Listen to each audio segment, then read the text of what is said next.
Good morning தமிழாவோட தினம் ஒரு VIP பகுதியில் காணொளி வாயிலாக நம்மளோட இணைந்திருக்கிற விஐபி யார் அப்படின்னு பார்த்தோம்னா, தொழிலதிபர், எம்எல்ஏ, முன்னாள் அமைச்சர்னு பல பரிமாணங்களில் பரிணமித்து வருபவர், அம்பாசமுத்திரம் மக்களின் நம்பிக்கையை பெற்று 2 முறை சட்டமன்றம் சென்றவர், தமிழ்நாடு அரசின் சட்டம், நீதிமன்றம் மற்றும் சிறைச்சாலை துறையின் அமைச்சராக இருந்தவர் திரு இசக்கி சுப்பையா அவர்கள் நம்மோடு இணைந்திருக்கிறார்.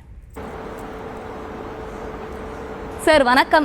நியூஸ் தமிழுடைய தினம் ஒரு விஐபி நிகழ்ச்சிக்கு உங்களை வரவேற்பதில் மிக்க மகிழ்ச்சி. எப்படி இருக்கீங்க சார்? நான் நல்லா இருக்கேன். அதுக்கு முதல்ல 24x7 நியூஸ் தமிழ் நேயர்களுக்கும் நான் என்றென்றும் நன்றியோடு வணங்கும் எனது அம்பை தொகுதி மக்களுக்கும் என் நன்றி கலந்த வணக்கத்தை அன்புடன் தெரிவித்துக் கொள்கிறேன். சார், நீங்கள் தொழிலதிபர், சட்டமன்ற உறுப்பினர், முன்னாள் அமைச்சர்னு இப்படி பல அடையாளங்களுக்கு உங்களுக்கு இருந்தாலும் கூட உங்களுடைய குடும்பத்தை பற்றியும் இளமை காலத்தை பற்றியும் எங்களுக்கு சொல்லுங்கள்.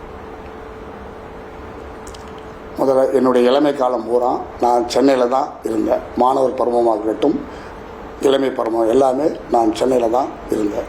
அதுவும் குறிப்பாக என்னுடைய பள்ளி படிப்பு, கல்லூரி படிப்பு, சட்டப்படிப்பு எல்லாமே நான் சென்னையில் தான் படித்தேன். அதுவும் சட்டக்கல்லூரி சென்னை அம்பேத்கர் சட்ட கல்லூரி தான் என்னுடைய சட்டப்படிப்பை படித்து முடித்தேன். என்னுடைய நண்பர்கள் எல்லாம் சென்னையில் தான் இருக்காங்க. இங்கே அம்பாசமுத்திரம் தொகுதிக்கு என்னுடைய சொந்த ஊர், என்னுடைய அம்மா ஊர், என்னுடைய மனைவி ஊர்.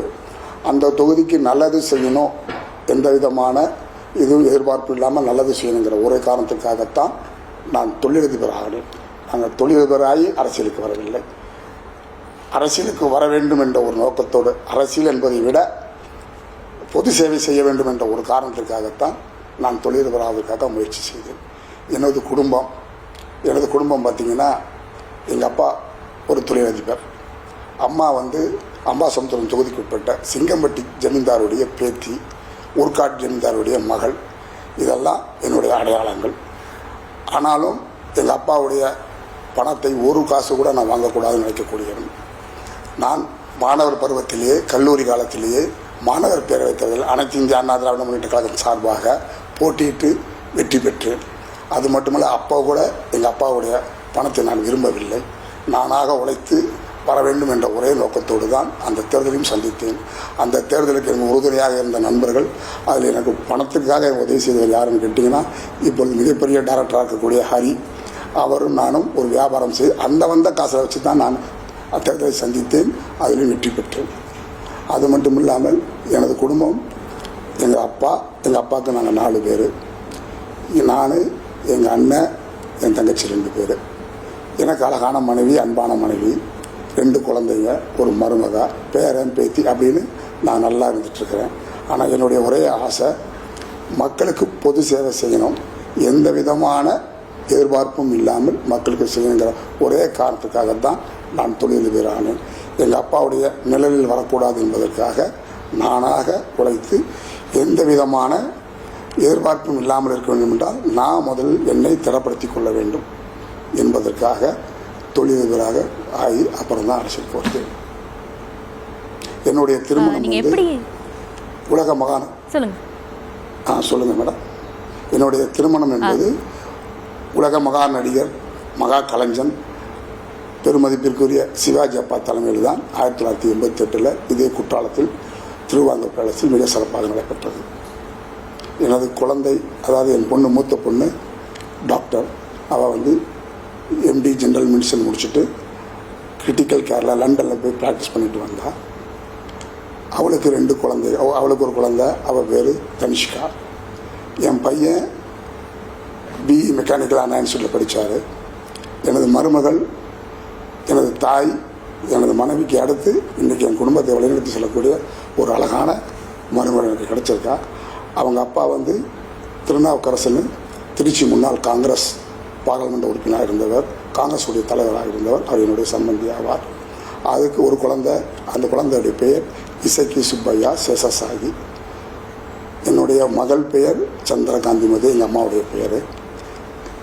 என் பையன் பேர் இசக்கி துரை. என் பொண்ணு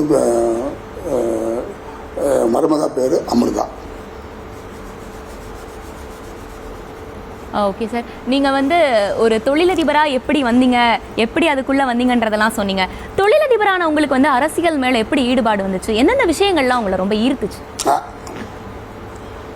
நீங்கள் அது அழகான கேள்வி. இதுக்கு நான் முதல்ல பதில் சொன்னீங்க. அரசியல் வருவதற்காகத்தான் நான் தொழிலதிபரானேன். தொழிலதிபராகி அரசியலுக்கு வரவில்லை. அரசியலுக்கு வர வேண்டும், அதில் எந்த விதமான கலப்பு இருக்கக்கூடாது, எதிர்பார்ப்பு இருக்கக்கூடாது. அதற்கு நான் என்னை தயார்படுத்தி கொள்ள வேண்டும்.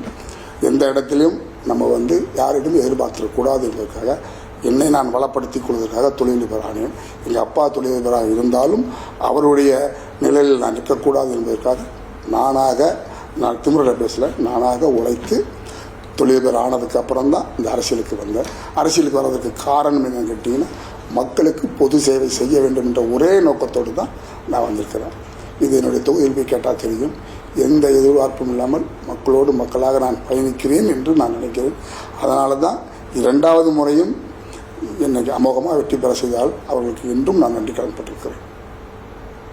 முன்னாள் முதல்வர் ஜெயலலிதா அவர்கள் வந்து உங்களுக்கு எம்எல்ஏ வாய்ப்பும் கொடுத்து அமைச்சராக உட்கார வச்சாங்க.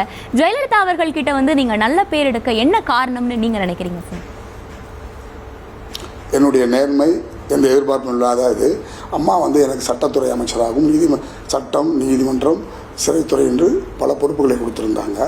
எனக்கு தெரிஞ்சு நான் இருந்த நாட்களில் அவங்க கொடுத்த அத்தனை கோப்புகளையும் மிக சரியாக, மிக தெளிவாக உடனுக்குடன் அனுப்பித்ததனால் என்னிடம் அம்மா தொலைபேசியில் கூப்பிட்டு என்னை மிகவும் பாராட்டினார்கள். பாராட்டினது மட்டுமல்ல, அம்மா நான் இருக்கேன் சுப்பையா, நீ பயப்படாமல் எல்லாம் செய் அப்படின்னு எனக்கு ஒரு தைரியத்தை கொடுத்த மிகப்பெரிய தாய், பொன்மனத்தாய் அந்த தாய். அவங்களை என்றென்றும் என் வாழ்க்கையில் மறக்க முடியாத ஒரு புரட்சி தலைவி அவர்கள். அமைச்சராக்கின ஜெயலலிதா அவர்களே வந்து உங்களை மீண்டும் அமைச்சர் பதவியிலிருந்து நீக்கினாங்க. எதனால் அப்படி ஒரு நிலைமை ஏற்பட்டுச்சு சார்? அதுதான் அரசியல். அந்த அரசியல் வேணால் எனக்கு தெரியலன்னு சொன்னால் கூட நான் ஒத்துக்குவேன். அன்றைய காலத்தில் அந்த அரசியல் எனக்கு தெரியவில்லை. நான் பொது சேவை என்ற ஒரு காரணத்துக்காக தான் அரசியல் நுழைந்தேன். அந்த அரசியலுடைய சூழ்ச்சியால் நான் அம்மாவிடம் ஏதோ ஒரு காரணத்துக்காக அதிலிருந்து விடுவிக்கப்பட்டேன் என்று தான் நான் அதை கருதுகிறேன். ஜெயலலிதா அவர்களுடைய இறப்புக்கு பிறகு வந்து நீங்கள் தினகரன் அவர்களோட கை கோர்த்தீங்க. எதனால் அவர் கூட இருந்து திருப்பி வெளியில் வந்தீங்க? இப்போ தினகரன் அவர்களுடைய அரசியலை நீங்கள் எப்படி பார்க்குறீங்க? நான் வந்து அனைத்து இந்த அண்ணா அம்மா போனதுக்கப்புறம் இந்த அரசியலை நாங்கள்லாம் திக்கு தெரியாமல் இருந்திருந்தோம். அப்போ இந்த அம்மாவுடைய, அதாவது புரட்சித் தலைவர் ஆரம்பித்த இயக்கம், அம்மாவால் வளர்க்கப்பட்ட இந்த இயக்கம் எப்படி இருக்குமோ என்று தெரியாத காரணத்தினால் அன்றைய சூழ்நிலையில் அவர் அந்த இயக்கத்தை வழி நடத்துவார் என்ற ஒரு காரணத்திற்காக சென்றோம். வழி நடத்தும் போது அவர் திடீரென்று ஒரு அம்மா மக்கள் முன்னேற்ற கழகம் ஆரம்பித்த போது அது எங்களுக்கெல்லாம் உடன்பாடு இல்லை. இருந்தாலும் ஒரு தலைமையை ஏற்றுக்கொண்டோம் என்ற காரணத்தினால் அவருடன் பயணித்தோம். அவருடைய அம்மா மக்கள் முன்னேற்றத்தில் அவர் அந்த இயக்கத்தை எதுக்காக ஆரம்பித்தாலும் அதை சரியாக செய்து கொண்டிருக்கிறார் என்று தான் நான் சொல்லுவேன். எங்களுக்கு அனைத்து இந்த அண்ணா திராவிட முன்னேற்ற கழகம்தான் எங்களுடைய ஜீவ நாடுங்கிறதுனால் அதுக்காக மறுபடியும் வந்துட்டோம். அது புரட்சித் தலைவர் ஆரம்பித்த இயக்கம். அந்த இயக்கத்தை யாருக்காகவும் எந்த நேரத்திலும் நான் விட்டு கொடுக்க போவதில்லை. அதனால் அந்த இயக்கத்துக்கு நான் வந்திருக்கோம். அதிமுகவில் பிரிஞ்சவங்க எல்லாருமே ஒன்று சேரணும் அப்படின்றதுல உங்களுடைய கருத்து என்ன? இதை நான் 2ஆக பார்க்குறேன். அதாவது அதிமுகவில் பிரிந்தவர்கள், நீக்கப்பட்டவர்கள் அப்படின்னு 2 இருக்குது. பிரிந்தவர்கள் இந்த இயக்கத்தை பிடிக்காமல் பிரிந்து சென்றிருந்தால் அவர்கள் அதற்கான காரணத்தை சொல்லி எங்களுடைய பொதுச்செயலாளர், அதாவது எங்களுடைய தலைவர் அவரிடம் கேட்டால் அவர் அதை பரிசீலிப்பார் என்று நான் எதிர்பார்க்கிறேன். நீக்கப்பட்டவர்கள் எந்த காரணத்துக்காக நீக்கினார்களோ அது அந்த நீக்கத்திற்கான குற்றங்களை, அதாவது தவறுகளை அவர்கள் சரி செய்து மன்னிப்பு கேட்டால் ஒருவேளை எங்களுடைய தலைமை ஏற்றுக்கொள்ளலாம். அது மட்டும் இல்லாமல் இது சேர்த்தால் நல்லா இருக்குமா என்ற கேள்வியை எங்களை போல் ஒரு தலைமையேற்று நடத்தி கொண்டவர்களிடம் கேட்டால் நாங்கள் நிச்சயமாக எங்கள் தலைமை என்ன முடிவு எடுக்கிறதோ அதுக்கு கட்டுப்பட்டுத்தான் ஆக வேண்டிய தவிர தான் தோண்டித்தனமாக நாங்கள் ஒரு பதில் கொடுத்திருந்தால் இந்த இயக்கத்தின் தலைமையை நாங்கள் ஏற்றுக்கொள்ளாத அர்த்தமாகிவிடும். அது மட்டும் எங்களுடைய தலைமை மிக சிறப்பாக எங்களுடைய எல்லாத்தையும் அணைத்து சென்று கொண்டிருக்கிறது. அது எந்த விதமான மாற்று கருத்தும் இல்லை. ஓபிஎஸ் அவர்களாலையும் சரி, தினகரன் அவர்களாலையும் சரி தான் இப்போ தென் மாவட்டங்களில் அதிமுக வலுவிழந்து இருக்கு அப்படின்னு சொல்லப்படுதே, அதுதான் கள யதார்த்தமா? அதாவது புரட்சி தலைவர் பொன்மன செம்மல் அவர்கள் எஸ்எஸ்சிபியா வந்து காப்பாற்றிடுவான், எக்ஸ் வந்து காப்பாற்றிடுவான் அப்படின்னு நினச்சி இந்த இயக்கத்தை ஆரம்பிக்கல. இந்த இயக்கம் கோடான கோடி தொண்டர்கள், ரசிகர்கள் உடைய ஈர்ப்பால், புரட்சித் தலைவர்களுடைய ஈர்ப்பால் இயக்கப்பட்ட அந்த இயக்கம் இன்றும் இந்த அரசியல் உலகத்திலே நான் சொல்லுவேன், புரட்சித் தலைவருக்கு இருக்கிற மரியாதை இந்த அரசியல் வாழ்க்கையில் யாருக்கும் இருந்தது கிடையாது. அவரால் இயக்கப்பட்ட இந்த இயக்கம் நான் வந்து காப்பாற்றிடுவேன், இவர் வந்து காப்பாற்றிடுவேன், இந்த தொண்டர்கள் ஒருவர்கள் தான், அவருடைய ரசிகர்கள் ஒருவர்கள் தான் இந்த இயக்கம் இன்று வரை நடந்து கொண்டிருக்கிறது. தவிர எஸ்இசிபா போயிட்டாருன்னா இந்த கட்சி போயிடுமா அப்படிங்கிற வார்த்தையே இல்லை, கிடையாது. இல்லை என்னுடைய அன்பு தம்பி கிருஷ்ணமல்லி போயிட்டார் இந்த கட்சி போயிடுமா, கிடையாது. இந்த இயக்கம் புரட்சித் தலைவரால் இயக்கப்பட்ட இயக்கம். இந்த இரட்டை இலை சின்னம், அனைத்து இந்த அண்ணா திராவிட முன்னேற்ற கழகம் யார் இருந்தாலும் இல்லாட்டியும் இந்த இயக்கம் நல்லா தான் இருக்கும். இதுதான் கலையது அர்த்தம்.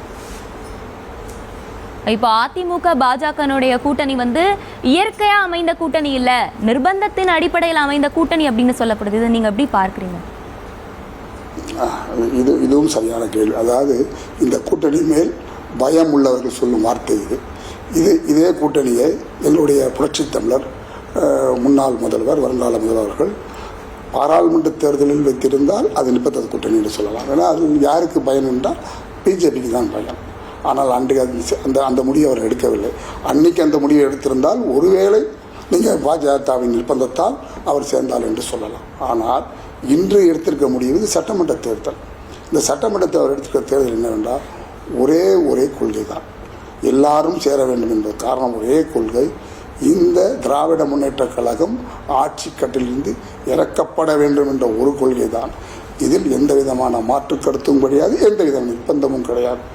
திமுக இந்த ஆட்சி கட்டிலிருந்து வெளியேற வேண்டும் என்று யாரெல்லாம் நினைக்கிறார்களோ அவர்களெல்லாம் எந்த விதமான கருத்தும் இல்லாமல், எந்த விதமான நிபந்தனையும் இல்லாமல் புரட்சி தலைமையை ஏற்று தேர்தலை சந்திக்க வேண்டும் என்பது என்னை போன்று உள்ளவருடைய ஆசை. அதுதான் உண்மை. இதில் நிர்பந்தமோ நிபந்தனையோ எதுவுமே கிடையாது. நிபந்தனை என்ற வார்த்தைக்கு இங்கே இடமே கிடையாது, நிர்பந்தம் என்ற வார்த்தைக்கு அர்த்தமே கிடையாது என்பதால் என்னுடைய ஒரு தாழ்மையான கருத்தாக நான் கடமைப்பட்டிருக்கிறேன். இந்த காலை பொழுதுல நியூஸ் தமிழுடைய தினம் ஒரு VIP நிகழ்ச்சியில கலந்துக்கிட்டு பல்வேறு விஷயங்களை எங்ககிட்ட பகிர்ந்துக்கிட்டீங்க. மீண்டும் ஒரு தருணத்துல சந்திப்போம். மிக்க நன்றி சார். நன்றி.